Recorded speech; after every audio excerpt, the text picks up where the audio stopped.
प्रभुपाद प्रभुपाद प्रभुपाद जय जय प्रभुपाद जय जय।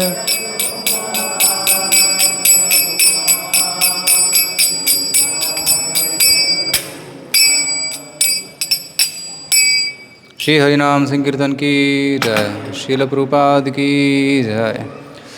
ದಯವಿಟ್ಟು ಎಲ್ಲರೂ ನನ್ನಿಂದ ಹೇಳಿ, ಓಂ ನಮೋ ಭಗವತೆ ವಾಸುದೇವಾಯ, ಓಂ ನಮೋ ಭಗವತೆ ವಾಸುದೇವಾಯ, ಓಂ ನಮೋ ಭಗವತೆ ವಾಸುದೇವಾಯ।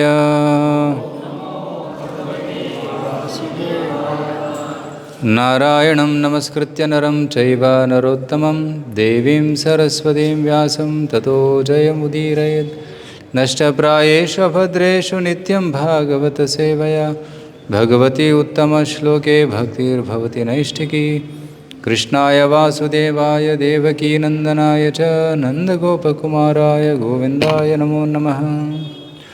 ಓಂ ಅಜ್ಞಾನತಿಮಿರಾಂಧಸ್ಯ ಜ್ಞಾನಾಂಜನಶಲಾಖಯ ಚಕ್ಷುರುನ್ಮೀಲಿತಂ ಯೇನ ತಸ್ಮೈ ಶ್ರೀಗುರುವೇ ನಮಃ।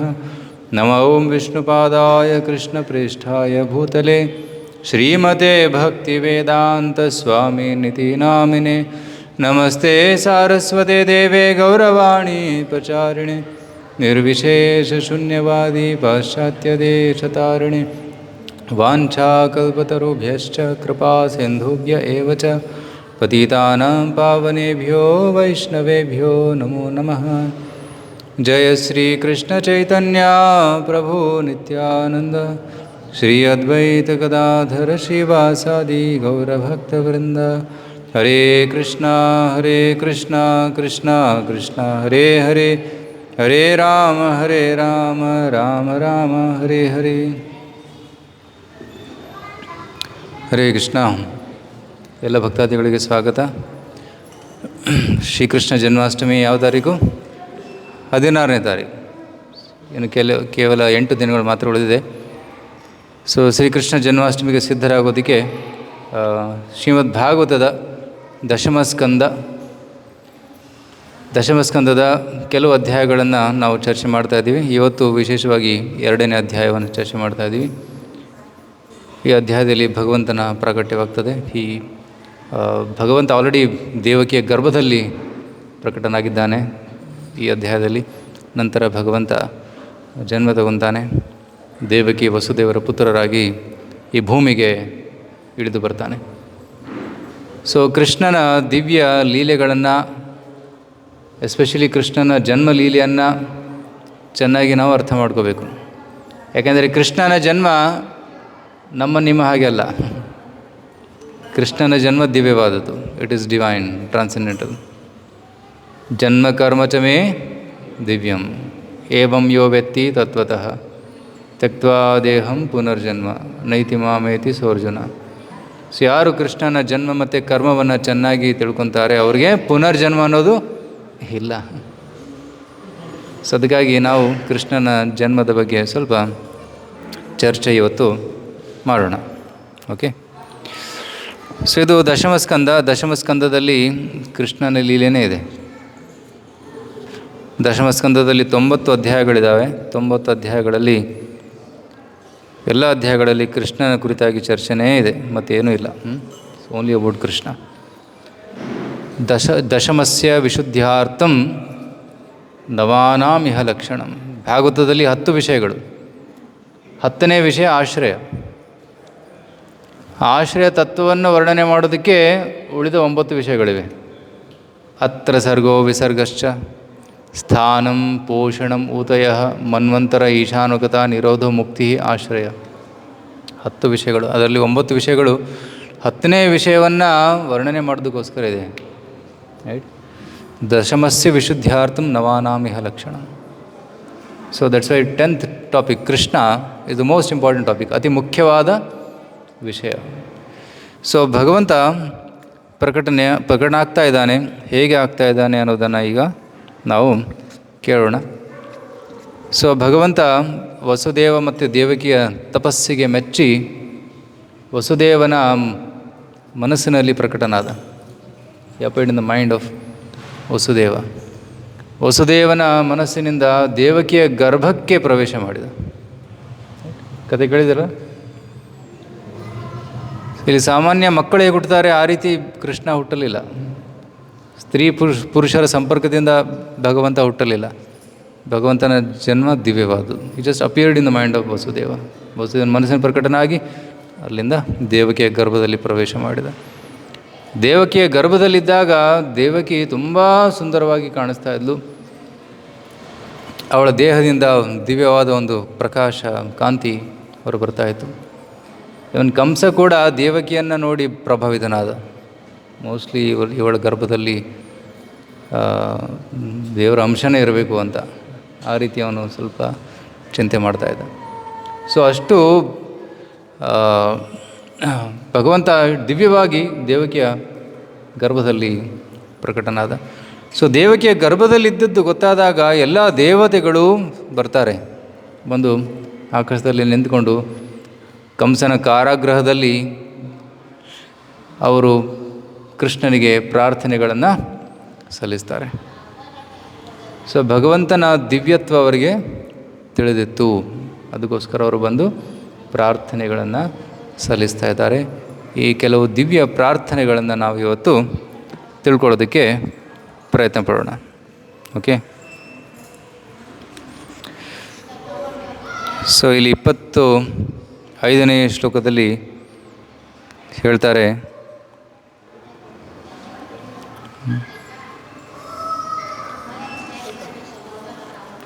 ಬ್ರಹ್ಮ ಭವಶ್ಚ ತತ್ರೈತ್ಯ ಮುನಿಭಿ ನಾರದಾದಿಭಿಃ ದೇವೈಃ ಸಾನುಚರೈಃ ಸಾಕಂ ಗೀರ್ಭಿಃ ವೃಷಣಂ ಐಡಯನ್. ಸೊ ಬ್ರಹ್ಮ, ಶಿವ, ಮುನಿಗಳು, ನಾರದ ಇತ್ಯಾದಿ ಮುನಿಗಳೆಲ್ಲರೂ ಅಲ್ಲಿ ಬರ್ತಾರೆ. ದೇವತೆಗಳು ಬರ್ತಾರೆ. ದೇವತೆಗಳ ಅನುಚರರು ಬರ್ತಾರೆ. ಸಾನುಚರೈಹಿ ಎಲ್ಲರೂ ಒಟ್ಟಿಗೆ ಬಂದು ಭಗವಂತನಿಗೆ ಸ್ತುತಿಯನ್ನು ಮಾಡ್ತಾರೆ. ಭಗವಂತನ ಸ್ತುತಿಯನ್ನು ಮಾಡ್ತಾರೆ. ಗೀರ್ವಿಹಿ ವೃಷಣಂ ಐಡಯನ್. ಸೊ ಭಗವಂತನನ್ನು ಸಂತುಷ್ಟಗೊಳಿಸ್ತಾರೆ ತಮ್ಮ ಪ್ರಾರ್ಥನೆಗಳಿಂದ. ಇದರಿಂದ ಏನು ಅರ್ಥ ಆಗ್ತದೆ ಅಂದರೆ, ಭಗವಂತನಿಗೆ ನಾವೇನು ಕೊಡೋದಕ್ಕಾಗೋದಿಲ್ಲ. ಅಟ್ಲೀಸ್ಟ್ ನಮ್ಮ ಭಕ್ತಿ ಭಾವನೆಯನ್ನು ಭಗವಂತನಿಗೆ ಸಮರ್ಪಣೆ ಮಾಡಬೇಕು. ಆ ಭಕ್ತಿ ಭಾವನೆಯನ್ನು ನಾವು ಪ್ರಾರ್ಥನೆಗಳ ಮುಖಾಂತರ ಸಮರ್ಪಣೆಯನ್ನು ಮಾಡಬಹುದು. ಸೊ ಪ್ರತಿದಿನ ಭಗವಂತನಿಗೆ ಆರತಿ ಮಾಡ್ತೀವಿ. ಆರತಿಯಲ್ಲಿ ಕೆಲವೊಂದು ವಸ್ತುಗಳನ್ನು ಭಗವಂತನಿಗೆ ಅರ್ಪಣೆ ಮಾಡ್ತೀವಿ. ಭಗವಂತನಿಗೆ ಆ ವಸ್ತುಗಳ ಅವಶ್ಯಕತೆ ಇದೆ ಅಂತಲ್ಲ, ಆದರೆ ಭಗವಂತನಿಗೆ ನಾವು ನಮ್ಮ ಭಕ್ತಿಯನ್ನು ಸಲ್ಲಿಸಿದರೆ ಭಗವಂತ ಸ್ವೀಕರಿಸ್ತಾನೆ. ಸೊ ಆ ವಸ್ತುವಿನ ಮುಖಾಂತರ ನಾವು ನಮ್ಮ ಭಕ್ತಿಯನ್ನು ಭಗವಂತನಿಗೆ ಸಲ್ಲಿಸ್ತಾ ಇದ್ದೀವಿ. ಸೊ ಆ ವಸ್ತು ಮುಖ್ಯವಲ್ಲ, ಅದರ ಹಿಂದೆ ಇರೋ ಭಾವನೆ ಬಹುಮುಖ್ಯವಾದದ್ದು. ಭಾವಗ್ರಾಹಿ ಜನಾರ್ದನ. ನಾವು ನುಡಿಯುವಂಥ ಮಾತುಗಳು ಇಂಪಾರ್ಟೆಂಟ್ ಅಲ್ಲ, ಆದರೆ ಮಾತಿನ ಹಿಂದಿರುವ ಭಾವನೆ ಅಂಥದ್ದಿದೆ, ಅದು ಮುಖ್ಯ. ಐ ಲವ್ ಯು ಕೃಷ್ಣ ಅಂತ ಹೇಳ್ಬೋದು, ಬಟ್ ಅದರ ಹಿಂದೆ ನಿಜವಾಗ್ಲೂ ಆ ಭಾವನೆ ಇದೆಯಾ? ಕೃಷ್ಣ ನನ್ನನ್ನು ನಿನ್ನ ಸೇವೆಯಲ್ಲಿ ತೊಡಗಿಸುವಂತ ನಾವು ಪ್ರಾರ್ಥನೆ ಮಾಡ್ಬೋದು, ಆದರೆ ನಿಜವಾಗ್ಲೂ ಸೇವೆ ಬಂದರೆ ನಾವು ಸ್ವೀಕರಿಸ್ತೀವ? ನಿಜವಾಗ್ಲೂ ಬೇಡ್ಕೊತಾ ಇದ್ದೀವ? ಅದು ಭಾವನೆ ತುಂಬ ಮುಖ್ಯವಾದದ್ದು. ಸೊ ಆ ಒಂದು ಭಾವನೆಯನ್ನು ನಾವು ಮೂಡಿಸಿಕೊಳ್ಳಬೇಕು. ಅದೇ ಕೃಷ್ಣ ಪ್ರಜ್ಞೆ. ಕೃಷ್ಣ ಪ್ರಜ್ಞೆ ಅಂದರೆ ಏನು? ಕಾನ್ಷಿಯಸ್ನೆಸ್. ಕೃಷ್ಣ ಆ್ಯಕ್ಟಿವಿಟಿ ಅಂತಲ್ಲ. ನಮ್ಮ ಸಂಸ್ಥೆ ಹೆಸರೇನು? ಇಂಟರ್ನ್ಯಾಷನಲ್ ಸೊಸೈಟಿ ಫಾರ್ ಕೃಷ್ಣ ಆ್ಯಕ್ಟಿವಿಟಿನ ಅಲ್ಲ, ಕೃಷ್ಣ ಕಾನ್ಷಿಯಸ್ನೆಸ್. ಸೊ ನಾವು ಮಾಡುವ ಚಟುವಟಿಕೆ ಹಿಂದೆ ನಮ್ಮ ಭಾವನೆ ಅಂಥದ್ದಿದೆ, ಅದು ಮುಖ್ಯವಾದದ್ದು. ಚಟುವಟಿಕೆ ಕೂಡ ಇಂಪಾರ್ಟೆಂಟ್, ಅದರ ಚಟುವಟಿಕೆ ಹಿಂದೆ ಇರುವ ಭಾವನೆ ಭಗವಂತ ಸ್ವೀಕರಿಸ್ತಾನೆ.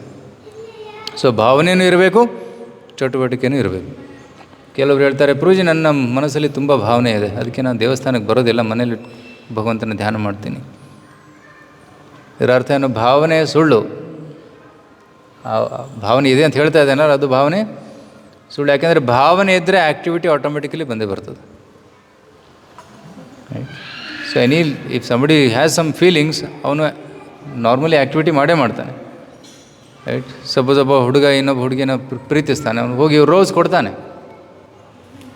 ಅದೇ ರೀತಿ ಯಾರಾದರೂ ಭಗವಂತನಿಗೆ ಪ್ರೀತಿ ಮಾಡ್ತಾಯಿದ್ರೆ ಅವರು ಭಗವಂತನಿಗೆ ಬಂದು ಸೇವೆಯನ್ನು ಸಲ್ಲಿಸ್ತಾರೆ, ಸುಮ್ಮನೆ ಕೂತ್ಕೊಳ್ಳೋದಿಲ್ಲ.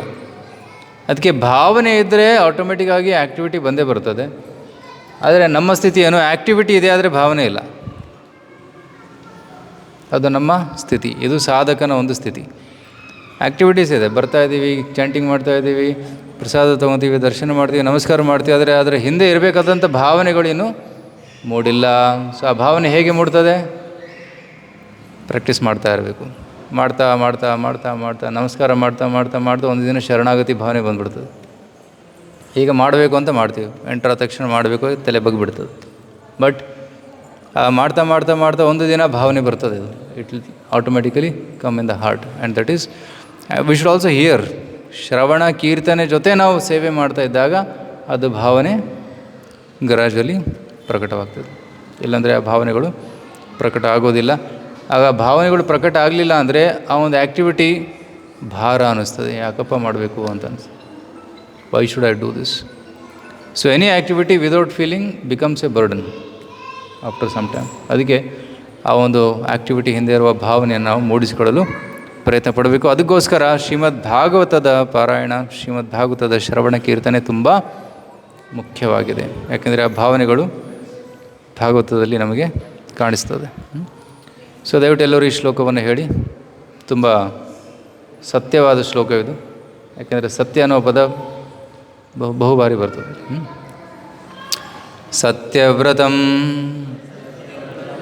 ಸತ್ಯಪರಂ ತ್ರಿಸತ್ಯಂ, ಸತ್ಯವ್ರತಂ ಸತ್ಯಪರಂ ತ್ರಿಸತ್ಯಂ, ಸತ್ಯಸ್ಯ ಯೋನಿಂ ನಿಹಿತಂ ಚ ಸತ್ಯೇ, ಸತ್ಯಸ್ಯ ಯೋನಿಂ ನಿಹಿತಂ ಚ ಸತ್ಯೇ, ಸತ್ಯಸ್ಯ ಸತ್ಯಂ ಋತಸತ್ಯ ನೇತ್ರಂ, ಸತ್ಯಸ್ಯ ಸತ್ಯಂ ಋತಸತ್ಯರೇತ್ರಂ, ಋತಸತ್ಯನೇತ್ರಂ, ಸತ್ಯಾತ್ಮಕಂ ತ್ವಾಂ ಶರಣಂ ಪ್ರಪನ್ನಾಃ, ಸತ್ಯಾತ್ಮಕಂ ತ್ವಾಂ ಶರಣಂ ಪ್ರಪನ್ನಾಃ. Thank you. ಎಲ್ಲರೂ ಚೆನ್ನಾಗಿ ಹೇಳ್ತಾ ಇದ್ದೀರಾ. ಸೊ ದೇವತೆಗಳು ಏನು ಹೇಳ್ತಾ ಇದ್ದಾರೆ ಅಂದರೆ ಭಗವಂತನೇ ಸತ್ಯ.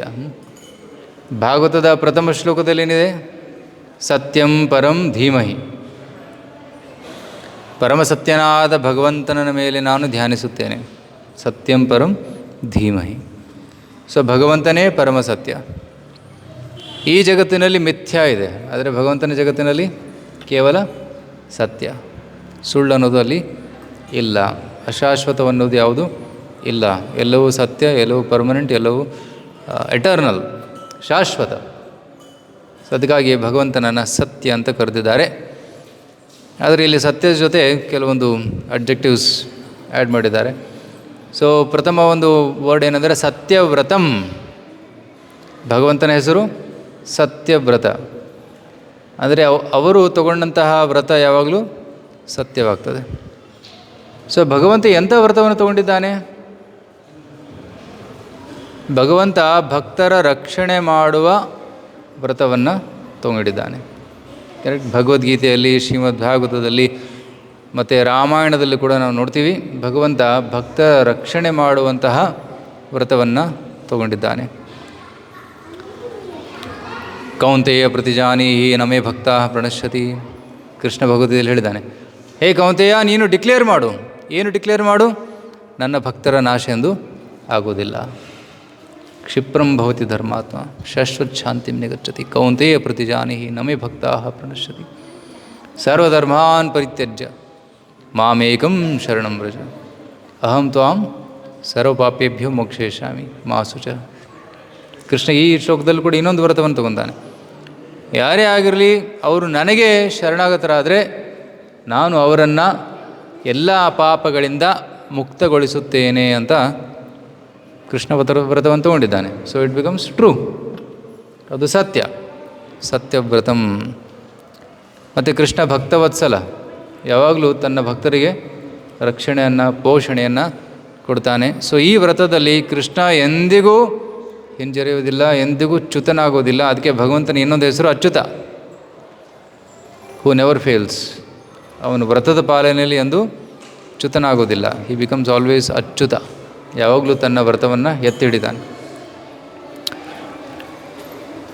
ಮತ್ತು ರಾಮಾಯಣದಲ್ಲಿ ನೋಡ್ತೀವಿ ನಾವು, ರಾಮಚಂದ್ರರು ತಮ್ಮ ವಾನರ ಸೇನೆಗೆ ಹೇಳ್ತಾರೆ, ಯಾರಾದರೂ ಒಂದು ಬಾರಿ ಹೇ ರಾಮ ನಾನು ನಿನ್ನವನು ಅಂತ ಹೇಳಿದರೆ ಸಾಕು, ಅವರಿಗೆ ಶಾಶ್ವತವಾದ ಅಭಯತ್ವವನ್ನು ಕೊಡ್ತೀನಿ ಅಂತ ಹೇಳ್ತಾನೆ. ಸಕೃದೇವ ಪ್ರಪನ್ನೋಯಂ ತವಾಸ್ಮಿ ಇತಿ ಯಾಚತೆ ಅಭಯಂ ಸರ್ವದಾ ತಸ್ಮೈ ದದಾಮಿ ಏತದ್ ವ್ರತಂ ಮಮ, ಏತಂ ವ್ರತಂ ಮಮ. ಎಂಥ ವ್ರತ ಅದು? ಹೇ ರಾಮ ನಾನು ನಿನ್ನವನು ಅಂತ ಒಂದು ಬಾರಿ ಹೇಳಿದರೆ ಸಾಕು, ಅವರಿಗೆ ಶಾಶ್ವತವಾದ ಅಭಯತ್ವವನ್ನು ನಾನು ನೀಡ್ತೀನಿ ಅಂತ ರಾಮಚಂದ್ರರು ಹೇಳಿದ್ದಾರೆ. ಸೊ ಇದು ಭಗವಂತನ ವ್ರತ. ಇವನ್ ರಾವಣನೇ ಬಂದು ರಾಮನಿಗೆ ಶರಣಾದರೆ ಅವರಿಗೂ ಕೂಡ ನಾನು ಅಭಯತ್ವವನ್ನು ಕೊಡ್ತೀನಿ, ಮೃತ್ಯು ದಂಡವನ್ನು ಕೊಡೋದಿಲ್ಲ, ಅವರಿಗೆ ಮುಕ್ತಿಯನ್ನು ಕೊಡ್ತೀನಿ ಅನ್ನುವ ಆಶ್ವಾಸನೆಯನ್ನು ರಾಮಚಂದ್ರ ಕೊಟ್ಟಿದ್ದಾರೆ. ಸೊ ಅದಕ್ಕೆ ಭಗವಂತನ ಹೆಸರು ಸತ್ಯವ್ರತ. ರೈಟ್. ಸತ್ಯಪರಂ, ಎರಡನೇ ಪದ ಸತ್ಯ ಪರಂ, ಪರಂ ಸತ್ಯಂ. ಭಗವಂತನೇ ಟಾಪ್ ಮೋಸ್ಟ್ ಟ್ರುತ್. ಈ ಜಗತ್ತಿನಲ್ಲಿ ಕೇವಲ ರಿಲೇಟಿವ್ ಟ್ರುತ್ಸ್ ಇದ್ದಾವೆ. ರಿಲೇಟಿವ್ ಅಂದರೆ ರಿಲೇಟಿವ್ಸ್, ಸಂಬಂಧ. ಸೊ ಈ ಜಗತ್ತಿನಲ್ಲಿ ಆಲ್ ಆರ್ ರಿಲೇಟಿವ್ ಟ್ರುತ್ಸ್.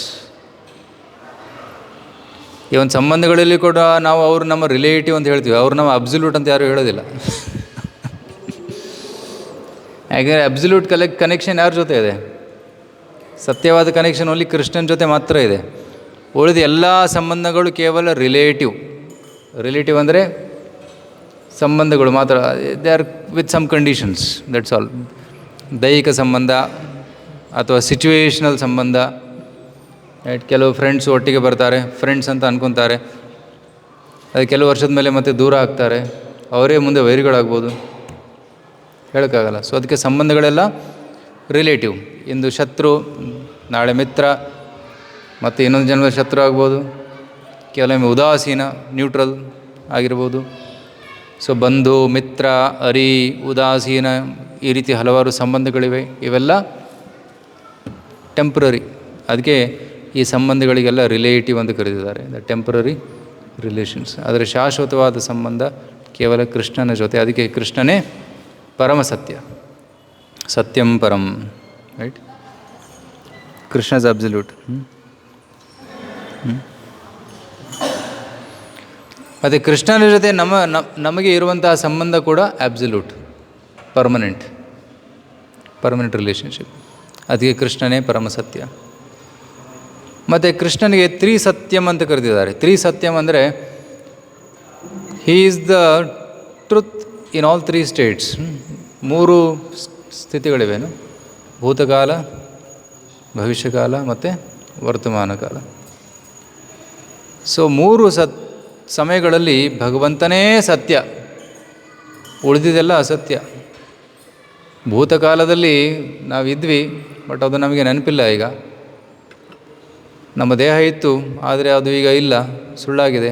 ಬಟ್ ಹಿಂದೆ ಕೃಷ್ಣನೂ ಇದ್ದ, ಈಗ ಕೃಷ್ಣ ಇದ್ದಾನೆ, ಮುಂದೆ ಕೂಡ ಇರ್ತಾನೆ. ಸೊ ಆತ್ಮ ಹಿಂದೆ ಇತ್ತು, ಈಗಲೂ ಇದೆ, ಮುಂದೆ ಕೂಡ ಇರುತ್ತೆ. ಆತ್ಮವೇ ಸತ್ಯ, ಆದರೆ ದೇಹದ ಜೊತೆ ಇರುವ ಎಲ್ಲ ಸಂಬಂಧಗಳು ಅವು ಮಿಥ್ಯ. ಸೊ ಭಗವಂತನೇ ಸತ್ಯ, ಮತ್ತು ಭಗವಂತನ ಜೊತೆ ಇರುವ ಶಾಶ್ವತವಾದ ಸಂಬಂಧ ಮಾತ್ರ ಸತ್ಯ. So Krishna is ತ್ರಿಸತ್ಯಂ.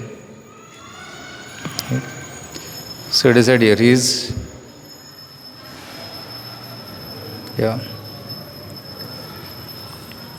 he is always present as absolute truth before the creation, during the maintenance and after annihilation.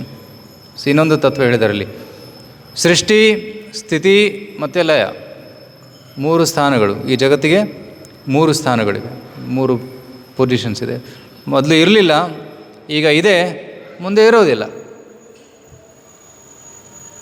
ಆದರೆ ಈ ಭೌತಿಕ ಜಗತ್ತು ಇಲ್ಲದೇ ಇರಲಿ, ಆದರೆ ಭಗವಂತ ಯಾವಾಗಲೂ ಇದ್ದೇ ಇರ್ತಾನೆ. ಆದರೆ ಭಗವಂತನ ಅಂಶರಾದಂಥ ನಾವು ಕೂಡ ಯಾವಾಗಲೂ ಇದ್ದೇ ಇರ್ತೀವಿ.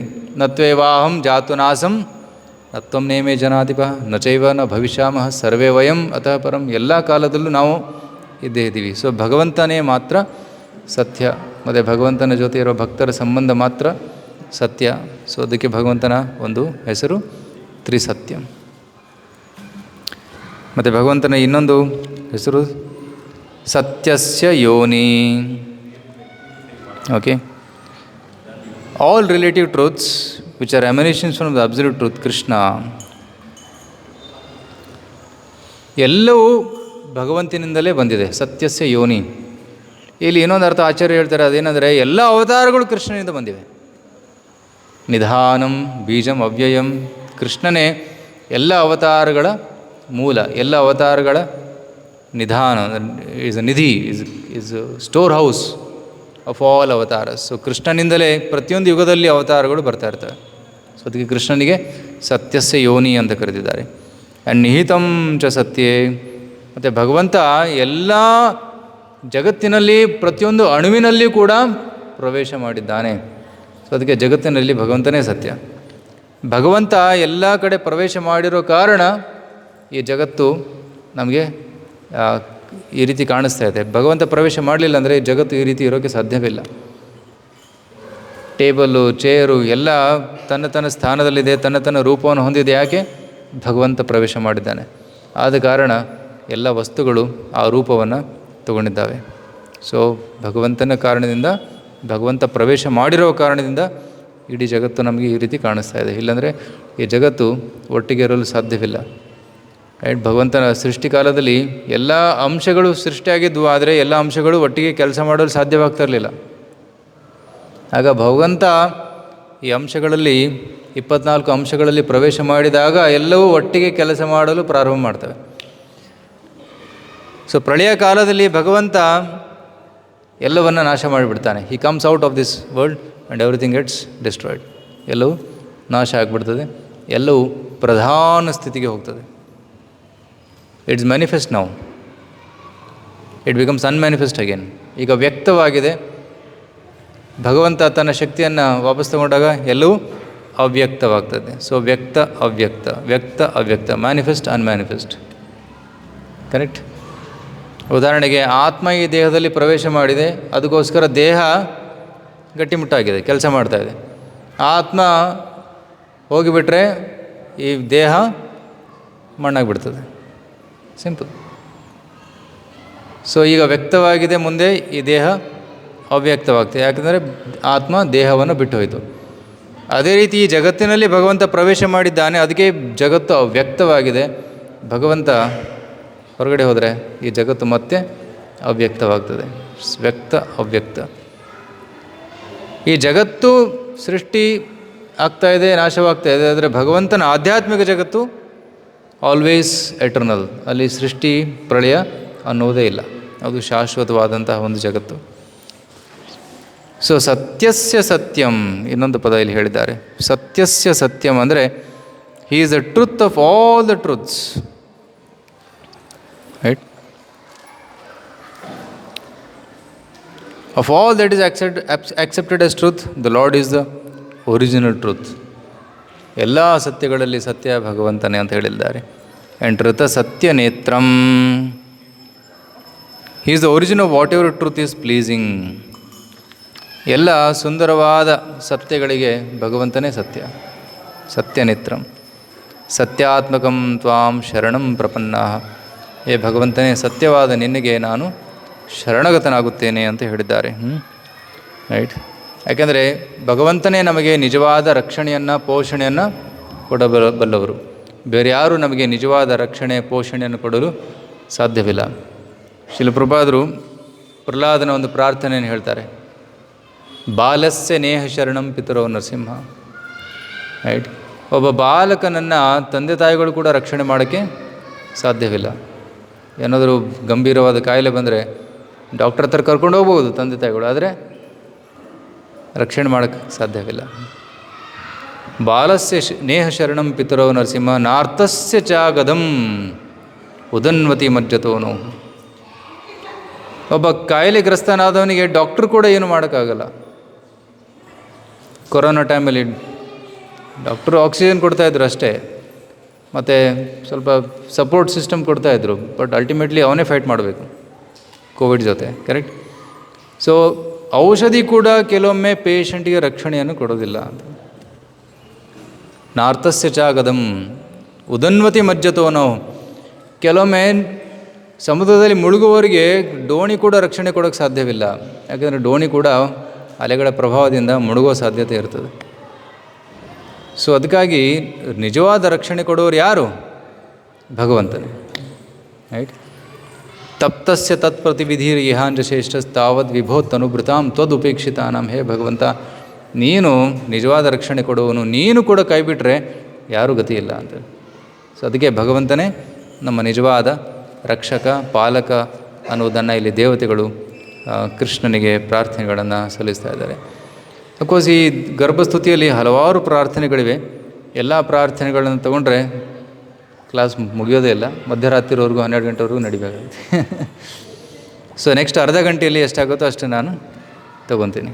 ಓಕೆ, ಕೆಲವೊಂದು ಇಂಪಾರ್ಟೆಂಟ್ ಶ್ಲೋಕಾಸ್ ನಾನು ಗ್ರೀನ್ ಕಲರಲ್ಲಿ ಹೈಲೈಟ್ ಮಾಡಿದ್ದೀನಿ. ಆ ಒಂದು ಶ್ಲೋಕಗಳನ್ನು ಮಾತ್ರ ಚರ್ಚೆ ಮಾಡೋಣ. ಸೊ ದೇವತೆಗಳು ಸಾಮಾನ್ಯವಾಗಿ ಯಾವ ರೀತಿ ಪ್ರಾರ್ಥನೆ ಮಾಡ್ತಾರೆ ಅಂದರೆ, ಭಗವಂತನೇ ಸೃಷ್ಟಿಕರ್ತ. ಯಾಕಂದರೆ ದೇವತೆಗಳು ಸೃಷ್ಟಿ ಕಾರ್ಯ ಮಾಡೋಕ್ಕೆ ಸಾಧ್ಯವಿಲ್ಲ, ದೇವತೆಗಳು ಮೇಂಟೈನ್ ಮಾಡೋಕ್ಕೂ ಸಾಧ್ಯವಿಲ್ಲ, ದೇವತೆಗಳಿಂದ ಪ್ರಳಯ ಮಾಡೋದು ಸಾಧ್ಯವಿಲ್ಲ. ಎಲ್ಲವೂ ಕೃಷ್ಣನೇ ಮಾಡ್ತಾನೆ. ಕೃಷ್ಣ ಇವರ ಮುಖಾಂತರ ಮಾಡ್ತಾನೆ. ಆ ಸತ್ಯ ಅವರಿಗೆ ಗೊತ್ತಿದೆ. ಅದಕ್ಕಾಗಿ ದೇವತೆಗಳು ಭಗವಂತನೇ ಸೃಷ್ಟಿಕರ್ತ, ಭಗವಂತನೇ ಪಾಲಕ, ಭಗವಂತನೇ ಸಂಹಾರ ಮಾಡುವವನು ಅನ್ನುವ ತತ್ವವನ್ನು ಹೆಚ್ಚಾಗಿ ಈ ಪ್ರಾರ್ಥನೆಗಳಲ್ಲಿ ವರ್ಣನೆ ಮಾಡಿದ್ದಾರೆ. ಆದರೆ ಕೆಲವೊಂದು ಪ್ರಾರ್ಥನೆಗಳಲ್ಲಿ ಅವರು ಕೆಲವು ಅನ್ಯ ವಿಷಯಗಳನ್ನು ಕೂಡ ವರ್ಣನೆ ಮಾಡಿದ್ದಾರೆ. ಸೊ ತ್ವಯ್ಯಾಂಬುಜಾಕ್ಷಾಖಿಲ ಸತ್ವಧಾಮ್ನಿ ಸಮಾಧಿನಾವೇಶಿತ ಚೇತಸೈಕೆ ತ್ವತ್ಪಾದಪೋತೇನ ಮಹತ್ಕೃತೇನ ಕುರ್ವಂತಿ ಗೋವತ್ಸ ಪದಂ ಭವಾಬ್ಧಿಂ. ಇಲ್ಲಿ ಮುಖ್ಯವಾದ ಪದ ಏನಂದರೆ ಗೋವತ್ಸ ಪದಂ ಭವಾಬ್ಧಿಂ. ಗೋವತ್ಸ, ವತ್ಸ ಅಂದರೆ ಕರು, ಕರುವಿನ ಪಾದ. ಕರುವಿನ ಪಾದ ಎಷ್ಟು ದೊಡ್ಡದಾಗಿರ್ತದೆ? ಸೈಜ್ ಎಷ್ಟು? ಇಷ್ಟು, ಇದಕ್ಕಿಂತ ಚಿಕ್ಕದಾಗಿರ್ತದೆ ಅಷ್ಟೆ, ಮುಷ್ಟಿ ಎಷ್ಟಿರ್ತದೆ. ಸೊ ಭವಾಬ್ಧಿಂ ಗೋವತ್ಸ ಪದಂ ಕುರುವಂತಿ. ಇಡೀ ಭವಸಾಗರ ಏನಿದೆ ಅದು ಕರುವಿನ ಪಾದದ ಸೈಜಿನಷ್ಟು ಆಗ್ತದಂತ. ಯಾವಾಗ ನಾವು ಭಗವಂತನ ಪಾದದ ಆಶ್ರಯವನ್ನು ಪಡೆದುಕೊಳ್ತೇವೆ, ಆಗ ಇಡೀ ಭವಸಾಗರ ತುಂಬ ಚಿಕ್ಕದಾಗ್ತದೆ. ಆಗ ನಾವು ಭವಸಾಗರವನ್ನು ದಾಟಬಹುದು. ಯಾರಾದರೂ ಸಾಗರದಲ್ಲಿ ಈಜಿದ್ದೀರಾ? ಸಮುದ್ರದಲ್ಲಿ ಸ್ನಾನ ಮಾಡಿದ್ದೀರಾ? ಇಲ್ವಾ? ನಾನು ಹೋಗಿದ್ದೀನಿ, ಹಲವಾರು ಬಾರಿ ಹೋಗಿದ್ದೀವಿ. ಆದರೆ ಅಲ್ಲಿ ಸಮುದ್ರದಲ್ಲಿ ಕೇವಲ ಮೊಳಕಾಲಿನಷ್ಟು ಒಳಗೆ ಹೋಗ್ತಾರೆ ಜನ. ಯಾಕೆಂದರೆ ಅದಕ್ಕಿಂತ ಒಳಗಡೆ ಹೋದರೆ ಸಮುದ್ರ ಕಾಲು ಜಗುತ್ತೆ. ಸಮುದ್ರ ಹೇಗಂದರೆ ಅಲ್ಲಿ ಕಾಲಿಟ್ಟರೆ ಕಾಲು ಕೆಳಗಿನ ಮರಳು ಅದು ಕುಸಿಯುತ್ತೆ, ಆಗ ಕಾಲು ಒಳಗಡೆ ಜರಿಯುತ್ತೆ. So it becomes dangerous. ಅಂಥ ಸಾಗರದಲ್ಲಿ ಕಿಲೋಮೀಟ್ರ್ಗಟ್ಟಲೆ ಈಜುವುದು ತುಂಬ ಕಷ್ಟ. ಕೆಲವರು ಈಜಿದ್ದಾರೆ, ಸುಮಾರು 50 ಕಿಲೋಮೀಟರ್ಸ್ 100 ಕಿಲೋಮೀಟರ್ಸ್ವರೆಗೂ ಜನ ಈಜಿ ರೆಕಾರ್ಡ್ ಮಾಡಿದ್ದಾರೆ. ಆದರೆ ಯಾರೂ ಇಡೀ ಸಾಗರವನ್ನು ದಾಟಿಲ್ಲ. ಎಲ್ಲ ಸಪ್ತ ಸಾಗರಗಳನ್ನು ದಾಟಿದವರು ಯಾರೂ ಇಲ್ಲ ಇಲ್ಲಿವರೆಗೂ. So very very dangerous, very very difficult.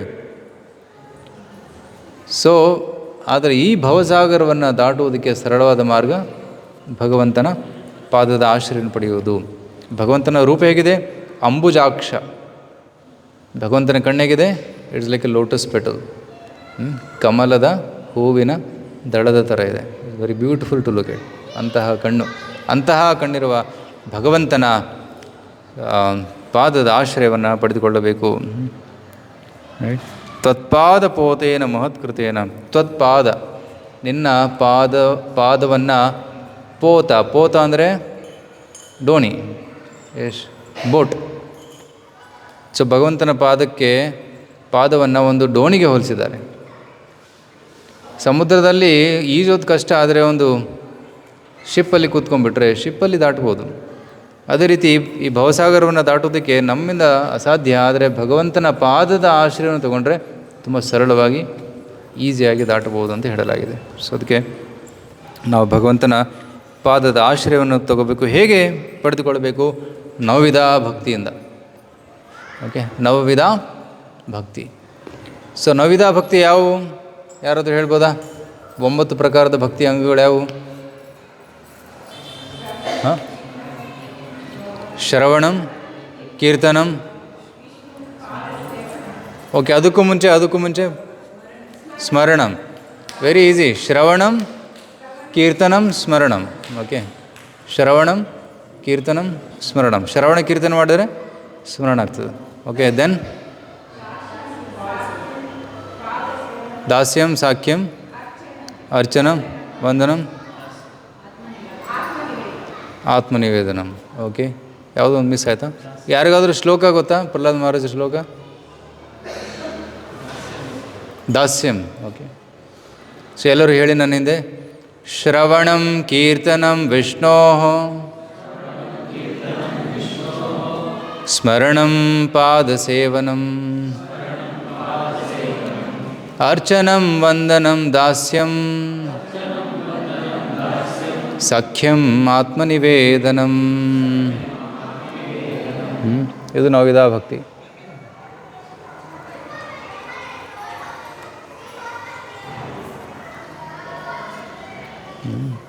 ಈ 9 ಅಂಗಗಳು.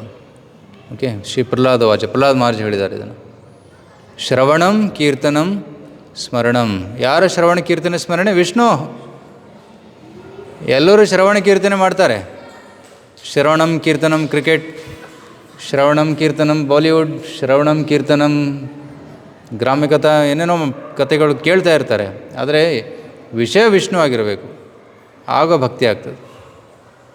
ರೈಟ್? ಶ್ರವಣಂ ಕೀರ್ತನಂ ಪಾಲಿಟಿಕ್ಸ್, ಶ್ರವಣ ಕೀರ್ತನ ಅದು ವಿಷಯ ಅಲ್ಲ.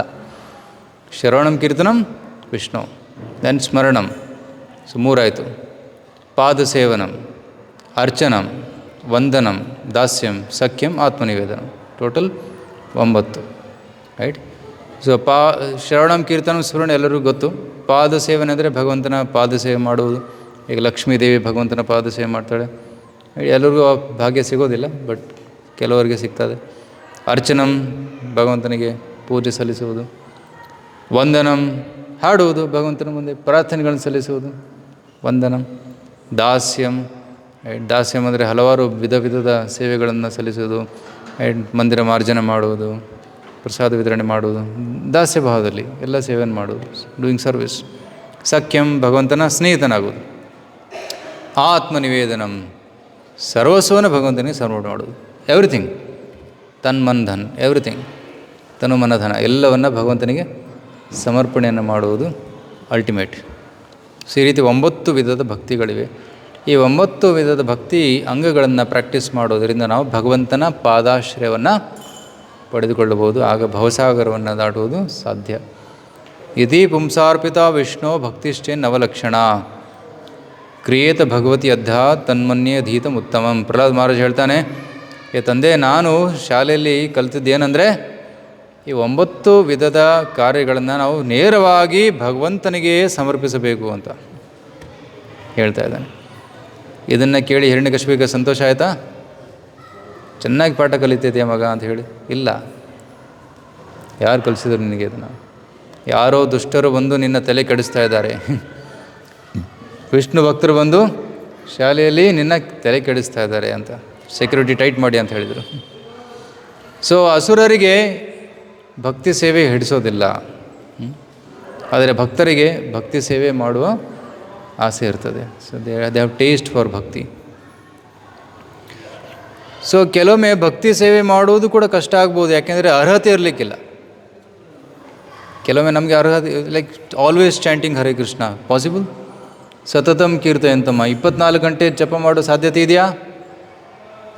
ಯಾರಾದರೂ ಮಾಡ್ಬೋದಾ? 24 hours ನಿದ್ದೆ ಬಿಟ್ಟು, ಊಟ ಬಿಟ್ಟು, ನೀರು ಬಿಟ್ಟು, ಎಲ್ಲ ಬಿಟ್ಟು? ಪರೀಕ್ಷಿತ್ ಮಹಾರಾಜರು ಮಾಡಿದರು, ಶುಕದೇವ್ ಗೋಸ್ವಾಮಿ ಮಾಡಿದರು. ಕರೆಕ್ಟ್?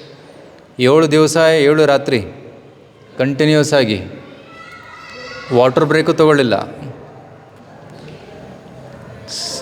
ರೆಸ್ಟ್ ತಗೊಳ್ಳಿಲ್ಲ, non stop hearing and chanting. ಅಷ್ಟು ಅರ್ಹತೆ ನಮಗಿಲ್ಲ, ಯೋಗ್ಯತೆ ಇಲ್ಲ. ಸೊ ನಮ್ಮ ಗತಿ ಏನು? ಸಾಧ್ಯನಾ? ಆಚಾರ್ಯರು ಹರಿದಾಸ್ ಠಾಕೂರ್ ಅಂತ ಆಚಾರ್ಯರು 192 ಮಾಲೆ ಮಾಡ್ತಾಯಿದ್ರು. ಮಾಡೋಕ್ಕಾಗತ್ತಾ? ವರ್ಷಕ್ಕೊಮ್ಮೆನೂ ಮಾಡೋಕ್ಕಾಗಲ್ಲ. ಶಿಲ ಭಕ್ತಿ ಸಿದ್ಧಾಂತ ಸರಸ್ವತಿ ಠಾಕೂರ್ 64 ಮಾಲೆ ಮಾಡ್ತಾಯಿದ್ರು. ನಾವು ಮಾಡೋಕ್ಕಾಗತ್ತಾ? ಇಲ್ಲ. ಅದಕ್ಕೆ ನೆಕ್ಸ್ಟ್ ಶ್ಲೋಕ ತುಂಬ ಇಂಪಾರ್ಟೆಂಟ್. ರೈಟ್? ಸ್ವಯಂ ಸಮುತ್ತೀರ್ಯ ಸುದುಸ್ತರಂ ದ್ಯುಮನ್ ಭವಾರ್ಣಮಂ ಭೀಮಮಭದ್ರ ಸೌಹೃದ ಭವತ್ಪದಾಂಬೋರುಹನಾವಮತ್ರತೆ ನಿಧಾಯ ಯಾತ ಸದನುಗ್ರಹೋ ಭವಾನ್. ಭಗವಂತನ ಭಕ್ತರು ಅವರು ಭಗವದ್ಧಾಮಕ್ಕೆ ಹೋಗುವಾಗ ಭಗವಂತನ ಪಾದಾಶ್ರಯವನ್ನು ತಗೊಂಡು ಒಂದು ಮಾರ್ಗದಲ್ಲಿ ಹೋಗಿರ್ತಾರೆ. ರೈಟ್? ಸಿಂಪಲ್ ಉದಾಹರಣೆ, ಯಾರಾದರೂ ಕಾಡಲ್ಲಿ ಪ್ರಯಾಣ ಮಾಡುವಾಗ ಕಾಡಿನಲ್ಲಿ ಕಾಲು ದಾರಿ ಇರ್ತದೆ, ರೈಟ್? ಫುಟ್ಪಾತ್ಸ್. ಜನ ನಡ್ಕೊಂಡು ಹೋಗ್ತಾ ಇರ್ತಾರೆ. ಆ ಪಾತ್ ಫಾಲೋ ಮಾಡ್ಕೊಂಡು ಹೋಗ್ತಾ ಇದ್ದರೆ ನೀವು ಮುಟ್ತೀರಾ, ಗುರಿಯನ್ನು ತಲುಪ್ತೀರಾ. ಸೊ ಯಾರೋ ನಡ್ಕೊಂಡು ಹೋಗಿದ್ರು, ಅವರು ನಮಗೋಸ್ಕರ ದಾರಿ ಬಿಟ್ಟು ಹೋಗಿದ್ದಾರೆ. ಸೊ ನಾವು ಆ ದಾರಿಯಲ್ಲಿ ನಡ್ಕೊಂಡು ಹೋದರೆ ಸಾಕು. ಅದೇ ರೀತಿ ಮಹಾನ್ ಆಚಾರ್ಯರು ಈ ಭೂಮಿಗೆ ಬಂದು ಭಕ್ತಿ ಸೇವೆಯನ್ನು ಮಾಡಿ ಅವರು ಭಗವದ್ಧಾಮಕ್ಕೆ ಹೋಗಿದ್ದಾರೆ. ಹೋಗುವಾಗ ಆ ದಾರಿಯನ್ನು ಬಿಟ್ಟು ಹೋಗಿರ್ತಾರೆ, ತೋರಿಸಿ ಹೋಗಿರ್ತಾರೆ, ಈ ರೀತಿ ಮಾಡಬೇಕು ಭಕ್ತಿ ಸೇವೆ ಅಂತ. ನಾವು ಇನ್ವೆಂಟ್ ಮಾಡಬೇಕಂತ ಇಲ್ಲ, ಆ್ಯಸ್ ಇಟ್ ಈಸ್ ಅದನ್ನು ಫಾಲೋ ಮಾಡ್ಕೋತ ಹೋಗಬೇಕಷ್ಟೆ. ಆಗ ನಾವು ಕೂಡ ಅಲ್ಲಿ ತಲುಪ್ತೀವಿ. It's very easy. ಪ್ರತಿಯೊಂದು ಕಾಲದಲ್ಲಿ ಜನರ ಯೋಗ್ಯತೆಗೆ ಅನುಸಾರವಾಗಿ ಆಚಾರ್ಯರು ಒಂದೊಂದು ಮಾರ್ಗವನ್ನು ಹೇಳಿಕೊಟ್ಟಿರ್ತಾರೆ. ಆಧುನಿಕ ಯುಗದಲ್ಲಿ, ಕಲಿಯುಗದಲ್ಲಿ ವಿಶೇಷವಾಗಿ ನಮ್ಮಂಥವ್ರಿಗೋಸ್ಕರ ಶ್ರೀಲ ಪ್ರಭುಪಾದರು ಬಂದು ಒಂದು ಮಾರ್ಗವನ್ನು, ದಾರಿಯನ್ನು ಬಿಟ್ಟು ಹೋಗಿದ್ದಾರೆ. ಆ ದಾರಿ ಯಾವುದು? ಹರಿನಾಮ ಸ್ಮರಣೆ. ಎಷ್ಟು? 24 hours, 192 ರೌಂಡ್ಸ್, 64 ರೌಂಡ್ಸ್. ಎಷ್ಟು ಬಿಟ್ಟು ಹೋಗಿದ್ದಾರೆ? 16 ಆ್ಯಂಡ್ ನೋ ಲೆಸ್ ಅಂತೇಳಿ. 16 rounds minimum, not less than that. So that is the importance of this ಶ್ಲೋಕ. ಯಾಕೆಂದರೆ ಆಚಾರ್ಯರು ಬಂದು ಏನಾದರೂ ಹೇಳಿದರೆ ಕೃಷ್ಣ ಅದನ್ನು ಒಪ್ಪಿಕೊಳ್ಳಲೇಬೇಕು. ರೈಟ್? ನಿತ್ಯಾನಂದ ಪ್ರಭುಗಳು ಹೇಳಿದರು ಜಗಾಯಿ ಮದಾಯಿಗೆ ಉದ್ಧಾರ ಆಗಬೇಕು ಅಂತ. ಚೈತನ್ಯ ಅವರು ಬಿಕಮ್ ಒಬ್ಲೈಸ್ಡ್. ಅಂಥ ಪಾಪಿಯರಿಗೂ ಕೂಡ ಮುಕ್ತಿಯನ್ನು ಕೊಟ್ಬಿಟ್ರು. Present it? ಏನು ಯೋಗ್ಯತೆ ಇರಲಿಲ್ಲ ಅವರಿಗೆ, ಬಟ್ ಅಂಥವ್ರಿಗೂ ಕೂಡ ಕರೆದು ಕೃಪೆಯನ್ನು ಕೊಟ್ಟರು. They became purified. ಅವರು ಪರಿಶುದ್ಧರಾಗಿ ಅವರು ಭಗವದ್ಧಾಮಕ್ಕೆ ಹೋದರು, ಕೃಷ್ಣ ಪ್ರೇಮವನ್ನು ಪಡೆದುಕೊಂಡರು. ಸೊ ಆಚಾರ್ಯರ ಒಂದು ಇಚ್ಛೆ ಏನಿದೆ ಅದು ಬಲವಂತವಾಗಿರುತ್ತೆ. ತಾರೈಚ್ಛ ಬಲವಾನ್ ಪಾಶ್ಚಾತ್ಯತೆ ಠಾನ್ ಠಾನ್ ಸಕಲೈ ಲೋಯ್ ಕೃಷ್ಣನ. ಶಿಲಪ್ರಭಾದರು ಜಲದೂತ ಹಡಗಿನಲ್ಲಿ ಅಮೆರಿಕಕ್ಕೆ ಹೋಗುವಾಗ ಒಂದು ಹಾಡು ಬರೀತಾರೆ. ಅದ್ರ ಏನು ಬರೀತಾರೆ ಅಂದರೆ, ನಮ್ಮ ಗುರುಗಳ ಇಚ್ಛೆ ತುಂಬ ಪ್ರಬಲವಾಗಿದೆ. ತಾರ ಇಚ್ಛೆ ಬಲವಾನ್. ಎಂಥ ಇಚ್ಛೆ? ಪಾಶ್ಚಾತ್ಯತೆ ಠಾನ್ ಠಾನ್ ಸಕಲೈ ಲೋಯ್ ಕೃಷ್ಣನ. ಪಾಶ್ಚಾತ್ಯ ದೇಶದ ಮನೆಯಲ್ಲಿ ಜನರು ಹರೇ ಕೃಷ್ಣ ಮಂತ್ರ ಹೇಳ್ತಾರೆ ಅನ್ನೋ ಒಂದು ಬಲವಂತವಾದ ಇಚ್ಛೆ ಅವರಿಗಿತ್ತು. ಆ ಇಚ್ಛೆ ಮೇಲೆ ಪ್ರಭುಪಾದರಿಗೆ ಶ್ರದ್ಧೆ ಇತ್ತು. ಪ್ರಭುಪಾದರು ವಿದೇಶಕ್ಕೆ ಹೋಗ್ತಾರೆ, ಅವ್ರಿಗೆ ಪ್ರಚಾರ ಮಾಡೋದಕ್ಕೆ ಪ್ರಯತ್ನ ಪಡ್ತಾರೆ. ಸಾವಿರಾರು ಜನ ಸೇರ್ಕೊತಾರೆ, ಭಕ್ತರಾಗ್ತಾರೆ. ಕರೆಕ್ಟ್? ಸೊ ಆಚಾರ್ಯರ ಇಚ್ಛೆ ತುಂಬ ಪ್ರಬಲವಾದದ್ದು. ಅದೇ ನಮ್ಮ ಯೋಗ್ಯತೆ. ನಮ್ಮ ಯೋಗ್ಯತೆ ಏನು? ಗುರುಗಳ ಇಚ್ಛೆ. ಇವನು ಪಾಪಿ ಆದರೆ ಸೇವೆ ಮಾಡ್ತಾಯಿದ್ದಾನೆ, ಕೃಷ್ಣ ಇವರನ್ನು ಸ್ವೀಕರಿಸುವಂತ ಅವರು ಪ್ರಾರ್ಥನೆ ಮಾಡಿದರೆ ಸಾಕು, ಕೃಷ್ಣ ನಮ್ಮನ್ನು ಸ್ವೀಕರಿಸ್ತಾನೆ. ಸೊ ದಟ್ಸ್ ಅವ್ರ ಯೋಗ್ಯತೆ. ಸೊ ಪಾಶ್ಚಾತ್ಯ ದೇಶದಲ್ಲಿ ಪ್ರಚಾರ ಮಾಡುವಾಗ ಭಕ್ತರು ಬಂದು ಕೇಳ್ತಾರೆ, ಸ್ವಾಮೀಜಿ ನಾವು ಎಲ್ಲ ಪಾಪವನ್ನು ಮಾಡಿದವರು, ಆದರೆ ಈಗ ನಾವು ಕೃಷ್ಣ ಭಕ್ತಿಗೆ ಸೇರಿದ್ದೀವಿ, ಜಪ ಮಾಡ್ತಾಯಿದ್ದೀವಿ, ಪ್ರಚಾರ ಕೂಡ ಮಾಡ್ತಾಯಿದ್ದೀವಿ, ನಮ್ದು ಏನು ಯೋಗ್ಯತೆ ಇತ್ತು ಅಂತ ಕೇಳ್ತಾರೆ. What qualification we had? ಶಿಲಪ್ರಭುಪಾದರು ಹೇಳ್ತಾರೆ, ಯು ಹ್ಯಾಡ್ ನೋ ಕ್ವಾಲಿಫಿಕೇಷನ್. ನಿಮಗೇನು ಯೋಗ್ಯತೆ ಇರಲಿಲ್ಲ. I made your qualification. ನನ್ನ ಸಂಘದಿಂದ ನಿಮಗೆ ಯೋಗ್ಯತೆ ಸಿಕ್ಕಿತು. ಐ ಮೇಡ್ ಯುವರ್ ಕ್ವಾಲಿಫಿಕೇಷನ್ ಅಂತ ಹೇಳ್ತಾರೆ. ಪ್ರಭುಪಾದರ ಇಚ್ಛೆಯಿಂದ ಅವರು ಭಕ್ತಿ ಸೇವೆ ಮಾಡೋದಕ್ಕೆ ಯೋಗ್ಯರಾದರು. Right. So that's the important ಶ್ಲೋಕ.